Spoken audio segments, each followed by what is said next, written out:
Imagine waking up in 2027 and realizing the house you worked 20 years for isn't yours anymore. There's a shadow fact that the big five banks aren't whispering to the public yet, but the data is screaming. By 2027, over 60% of Canadian mortgages taken out during the record low interest rates of 2020 and 2021 will have hit their renewal wall. We aren't just talking about a slight increase in monthly payments. We are looking at a systemic reset where the average GTA family will see their housing costs jump by 40% overnight. You've felt the squeeze at the Loblaws checkout line, and you've seen your paycheck disappear before it even hits your EQ bank account. But what's coming is different. It's a mathematical certainty that the Bank of Canada cannot print its way out of. We've been living in a debt-fueled hallucination, fueled by the belief that Canadian real estate only goes up. But as the clock ticks toward 2027, the structural integrity of the middle class is fracturing. Why is the government suddenly obsessed with immigration targets while the infrastructure crumbles? Why are the wealthiest Canadians moving their capital to US equities? There is a trap being set, and if you don't see the walls closing in, you're already caught. The grocery store has become a crime scene. Have you noticed how a simple bag of milk and a loaf of bread now costs what a full dinner used to? This isn't just inflation, it's a visceral erosion of the Canadian standard of living. When you walk through the aisles of Loblaws or Sobeys, you aren't just shopping, you're witnessing the redistribution of middle-class wealth into corporate dividends.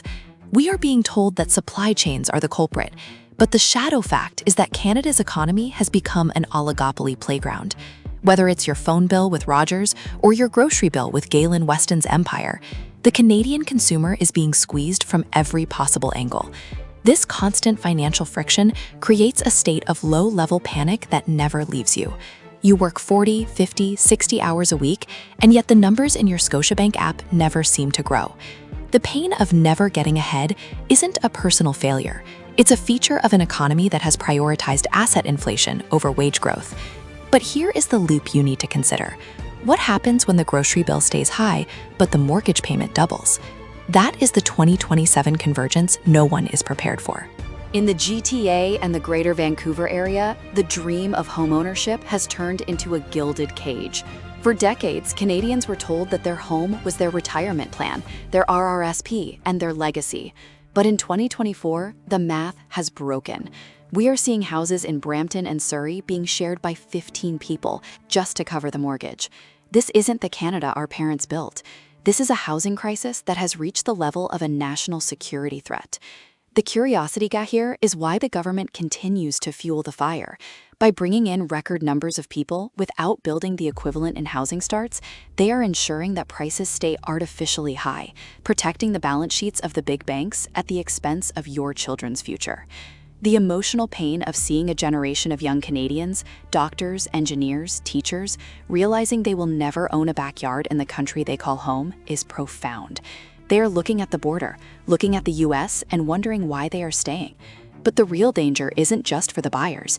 It's for the house-rich, cash-poor seniors who are one interest rate hike away from losing their only asset. The Bank of Canada is currently walking a tightrope over a canyon of fire. Tiff Macklem and his team are caught in an impossible choice: keep rates high to kill inflation and crush the housing market, or lower rates to save the homeowners and let inflation run wild, destroying the purchasing power of the Canadian dollar. Most people don't realize that the BOC's decisions have a lag time of 18 to 24 months.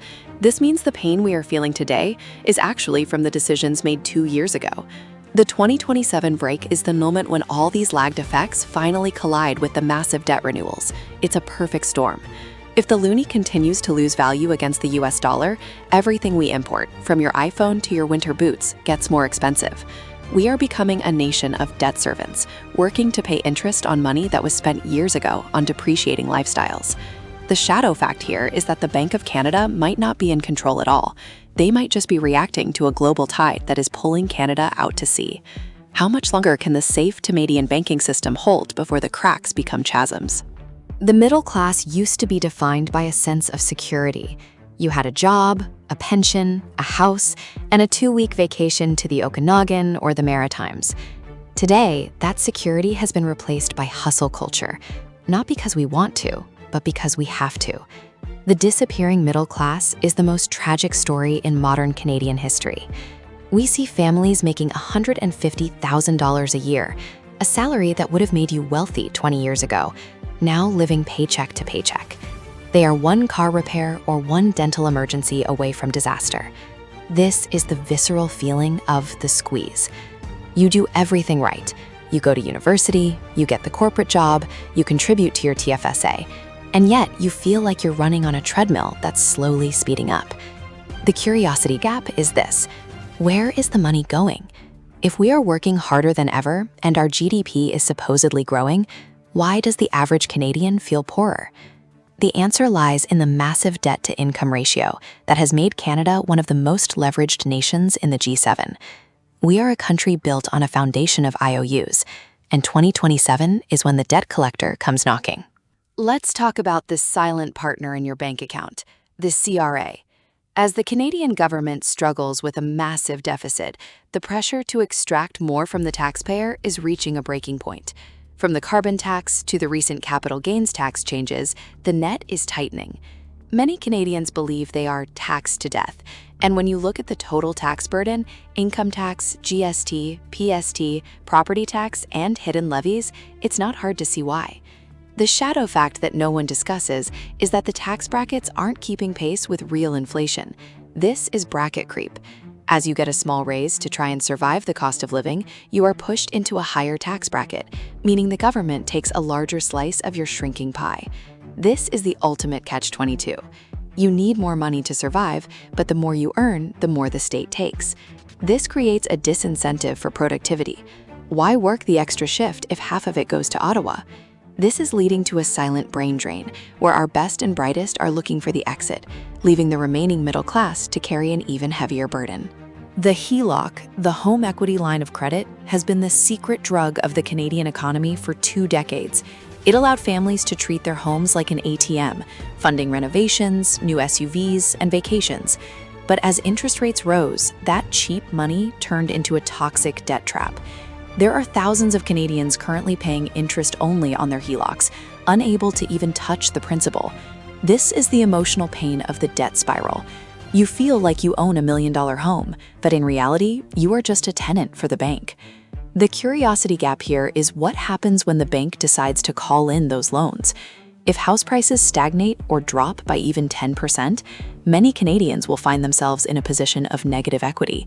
This isn't just a 2008-style US crash, it's a uniquely Canadian crisis because our debt is concentrated in our primary residences. The psychological weight of knowing your entire net worth is tied to a volatile housing market is paralyzing. People are staying in jobs they hate and lives they don't enjoy, simply because they are tethered to a debt they can never repay. 2027 is the year the music stops. The retirement dream in Canada is dying a slow, painful death. We were told that if we put money into our RRSPs and waited for our CPP and OAS, we would be fine. But those calculations were made in a world where a house cost $200,000 and a bag of groceries was $40. Now, many seniors are realizing that their RRSPs, once inflation adjusted, won't even cover the cost of a basic retirement home. The curiosity gap is the retirement gap, the massive difference between what Canadians think they need and what they actually have.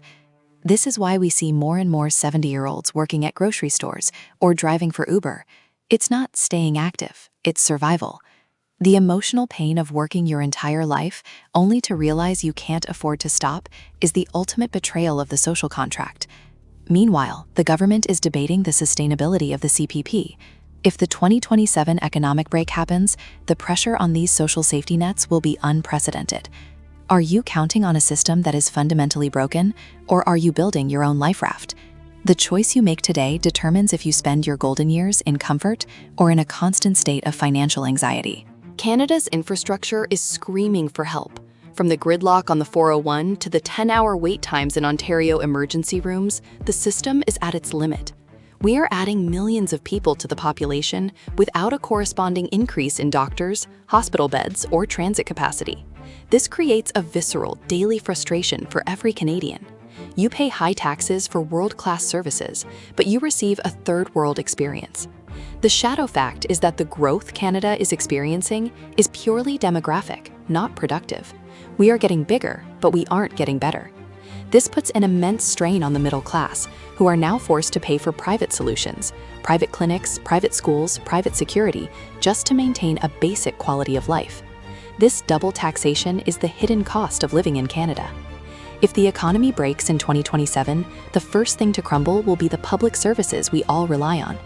Imagine a recession where the hospitals are already full and the schools are already overcrowded. That is the reality we are heading toward, unless a drastic shift in policy occurs. But is anyone in Ottawa actually listening to the people on the ground?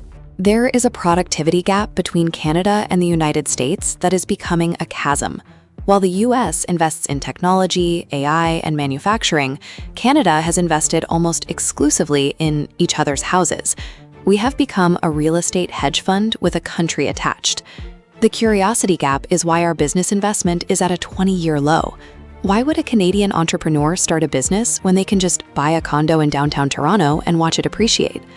This lack of innovation means that Canadian wages are stagnating while our cost of living skyrockets. We are losing our competitive edge. The emotional pain comes when you realize that Canada is becoming a branch plant economy again, where the decisions are made in Silicon Valley or New York, and we just provide the low-cost labor. The 2027 break will be the moment when the world realizes that Canada has no plan B for when the housing bubble pops. We don't have a tech giant to save us. We don't have a manufacturing boom waiting in the wings. We have wood, oil, and debt. And in a high-interest world, debt is a very dangerous primary export. Canada is blessed with more natural resources than almost any nation on Earth, yet we treat our energy sector like a shameful secret. The resource curse in Canada is that we have the wealth beneath our feet to pay for our healthcare, our schools, and our debt, but we are paralyzed by regulatory gridlock. The emotional pain is felt most in the West, where the oil and gas industry, the engine of the Canadian economy, is being throttled. This creates a national divide that is more than just political, it's economic. When the energy sector suffers, the equalization payments that fund the Atlantic provinces and Quebec are at risk.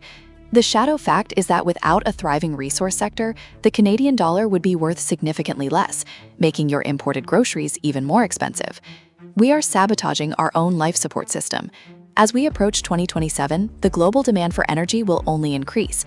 But will Canada be a provider, or will we be a customer of countries that don't share our values? The mismanagement of our natural wealth is perhaps the greatest missed opportunity of the last century, and the middle class is paying the price. Let's look closer at the 2027 trigger. Why that specific year? It's the year of the negative amortization reckoning. During the low-rate frenzy, many Canadians opted for variable-rate mortgages with fixed payments. As rates rose, their payments didn't change, but the amount going to interest skyrocketed. For many, their payments no longer even cover the interest. The unpaid interest is being added back to the principal of the loan. This means their debt is actually growing every month, even though they are making their payments. This is the shadow debt that is bloating the balance sheets of banks like RBC and TD. In 2027, these mortgages must be renewed, and the banks will require the borrowers to bring their amortization back in line. This means families who are paying $2,500 a month might suddenly be told they need to pay $5,000 or bring $100,000 in cash to the table. This is the curiosity gap. Where will that money come from? Most Canadians don't have $1,000 in savings, let alone $100,000. This is the cliff that could break the Canadian economy, causing a wave of forced sales that would flood the market and crash prices. The Canadian economy is dominated by a few massive players, the oligopolies. We see it in telecommunications, where we pay some of the highest wireless rates in the world. We see it in banking, where 5 institutions control the vast majority of the wealth. We see it in airlines and groceries. The curiosity gap is why the Canadian government protects these monopolies so fiercely. They claim it's to protect Canadian jobs, but the reality is that it stifles competition and keeps prices high for the middle class. The emotional pain is the feeling of being trapped. You can't switch to a cheaper phone provider because they all charge the same. You can't find a cheaper grocery store because they are all owned by the same 3 families. This lack of choice is a form of economic imprisonment. In a healthy economy, competition drives prices down and quality up. In Canada, the opposite is happening. As we head toward 2027, these oligopolies will likely use their power to squeeze even more from the consumer to protect their profit margins during the downturn. Are you a customer Or are you just a recurring revenue stream for a corporate giant? The financial stress in Canada is taking a silent toll on our collective mental health. We don't talk about it at Tim Hortons, but the anxiety is there, simmering under the surface. It's the late-night calculations on the back of an envelope. It's the arguments between spouses about why the credit card balance isn't going down. The visceral pain of financial insecurity is one of the leading causes of divorce and health problems. We are a nation of people who are performing prosperity while drowning in private. The curiosity gap is the prosperity paradox. The fact that we look wealthy because of our high house prices, but we feel poor because of our low cash flow. This creates a culture of faking it, where people take on even more debt to maintain an image of middle-class success. But you can't eat the equity in your walls, and you can't pay for therapy with a line of credit. The 2027 break will be as much a psychological crisis as an economic one. When the house as an ATM myth finally dies, what will be left of the Canadian psyche? We need to start having honest conversations about money before the crisis forces us to. The TFSA, the tax-free savings account, is the most powerful tool for the Canadian investor, yet it is widely misunderstood and underutilized. Most people use it as a simple savings account, earning 1% interest while inflation eats their capital at 4 or 5%. The shadow fact is that the TFSA was designed to allow you to build a tax-free fortune, but most Canadians are using it wrong. They're making the penny stock mistake, or the overcontribution trap that leads to massive CRA penalties. The curiosity gap is how the wealthy use the TFSA compared to the middle class. While the average person holds cash, the savvy investor holds dividend-growing Canadian stocks or US index funds, compounding their wealth without the CRA taking a single cent. In an era of rising taxes, the TFSA is your only true sanctuary. But if you don't know the rules, you are leaving thousands on the table. As 2027 approaches, your ability to generate tax-free income will be the difference between surviving the crash and being wiped out. Are you maximizing your shield, or is it sitting empty while you struggle to pay your bills? The Bank of Mom and Dad is currently the largest lender in Canada. For the first time in our history, the primary driver of the housing market isn't income, it's inheritance. If you don't have parents with home equity to tap into, you are effectively locked out of the Canadian dream. This creates a new class divide in Canada, not based on how hard you work, but on who your parents are. The emotional pain for parents is the pressure to jeopardize their own retirement to help their children buy a condo. They are draining their own savings to give their kids a chance at the life they had. The curiosity gap is what happens when that equity disappears. If the 2027 housing correction is significant, the Bank of Mom and Dad will go bust. This intergenerational wealth transfer is the only thing keeping the current system afloat. It's a giant game of musical chairs, and the music is slowing down. We are creating a society of haves and have-nots that will lead to social unrest if the ladder of opportunity is permanently pulled up. How do we fix a country where hard work is no longer enough? Small businesses are the heartbeat of any economy, but in Canada, they are being suffocated. From the CEBA loan repayments to the skyrocketing cost of commercial rent and labor, the average mom-and-pop shop is on life support. The curiosity gap is why we prioritize corporate bailouts for billion-dollar companies while letting local cafes and hardware stores go bankrupt. The emotional pain is seeing a closed sign on a business that has been part of a community for 30 years. When small businesses fail, the character of our cities dies, replaced by the same 5 corporate chains. This also kills the Canadian dream of entrepreneurship. Why risk everything to start a business when the government, the landlords, and the banks take all the profit? The 2027 break will likely see a massive wave of commercial bankruptcies, leading to ghost streets in our major cities. This isn't just about money, it's about the social fabric of Canada. If we lose our entrepreneurs, we lose our future. We need to create an environment where taking a risk is rewarded, not punished by 1,000 regulatory cuts. A credit crunch is a silent killer. It happens when banks stop lending because they are afraid of the risks. We are already seeing the early signs in Canada. The Big Five are tightening their lending standards, making it harder for the average person to get a car loan or a small business line of credit. The curiosity gap is the credit gap, the difference between the debt we need to survive and the credit the banks are willing to give. In 2027, when the mortgage renewals hit, many people will try to borrow their way out of the problem, only to find the taps have been turned off. This is the liquidity trap. You have assets, but you can't access cash. The emotional pain of being asset-rich and cash-poor is that you can't pay for groceries with a brick from your house. This credit crunch will ripple through the economy, slowing down everything from construction to retail. It's a feedback loop that leads to a deep recession.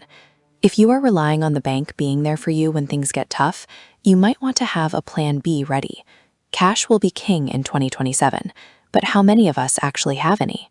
Canada is often described as a gilded cage. It looks beautiful from the outside, the mountains, the lakes, the free healthcare. But for those inside, the bars are made of debt and high costs. We are told we are lucky to live here, and in many ways we are. But that luck is being used as a shield by policymakers to avoid making difficult choices. The shadow fact is that Canada's social safety net is fraying at the seams. Our OAS and CPP are based on a demographic model that no longer exists. We have more people taking out of the system than putting in. The curiosity gap is how long this can be sustained before the gilded cage becomes just a cage. The visceral feeling of being trapped in a country that is becoming unaffordable is leading to a silent migration. People aren't just moving to the US, they are moving to places like Mexico, Portugal, or Southeast Asia, places where their Canadian dollars actually buy a life. Is Canada still the land of opportunity, or has it become a land of maintenance? 2027 will be the year of the great stay or go decision for millions of Canadians. Capital flight is something we usually associate with developing nations, but it's happening right here in Canada. The smart money, the high net worth individuals and institutional investors, is quietly moving its capital out of Canadian assets and into US and international markets. They see the writing on the wall for the 2027 break. The curiosity gap is why they are leaving. They are fleeing high taxes, low productivity, and a housing-dependent economy. When the smartest people in the room are moving their money to the exit, the middle class should pay attention. This silent flight puts even more downward pressure on the Canadian dollar and the TSX. If you are only invested in Canada, you are home-biased and highly vulnerable. The emotional pain of watching your life savings stagnate while the rest of the world's markets soar is a hard lesson in diversification. Protecting your wealth means thinking globally, even if you live locally. Are you tied to a sinking ship, or do you have your capital in a lifeboat? The window of opportunity to diversify is closing as the 2027 deadline approaches. So, how do you survive the 2027 break? It starts with a radical shift in mindset. You must stop thinking like a consumer and start thinking like a survivor. This means aggressively paying down high-interest debt, especially HELOCs and credit cards. It means reevaluating your housing situation before the renewal wall hits. Can you downsize? Can you move to a more affordable province?